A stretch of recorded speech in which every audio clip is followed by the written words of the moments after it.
നീ അവളെ വിളിക്കുമ്പോഴെല്ലാം അവളോട് ചോദിക്കുന്നത് എന്താ? അമ്മയെ വിളിച്ചോ, അമ്മയെ വിളിച്ചോ, അമ്മയെ വിളിച്ചാൽ നല്ലതാണ്. അമ്മയെ വിളിച്ചു എന്ന് അവൾ പറഞ്ഞാൽ ഓക്കെ, വിളിച്ചിട്ടില്ല എങ്കിൽ വിളിക്കുവോളും നീ സ്വസ്ഥത കൊടുക്കില്ല. അഥവാ അവൾ വിളിച്ചിട്ടില്ല എന്ന് നിന്നോട് പറയാൻ നീ പറയാ നീ അമ്മയെ വിളിച്ചതിന് ശേഷം എന്നെ വിളിച്ചാൽ മതി എന്നാണ്, അല്ലേ? പക്ഷെ നീ എപ്പോഴെങ്കിലും അവൾ അമ്മയെ വിളിക്കാറുണ്ടോ? അതൊരു അമ്മയാണ്, അവളുടെ അമ്മയാണ്, അവളെ നിനക്ക് നൽകിയത് ആ അമ്മയാണ്.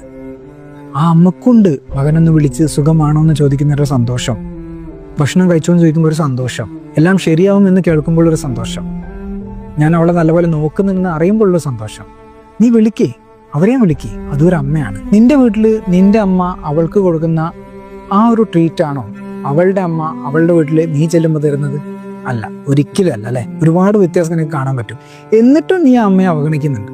എന്നിട്ടാണ് ചോദിക്കുന്നത് നീ എൻ്റെ അമ്മയെ വിളിച്ചോ, എൻ്റെ അമ്മയെ വിളിച്ചോ, എൻ്റെ അമ്മയെ വിളിച്ചതേ പ്രശ്നമാണ്.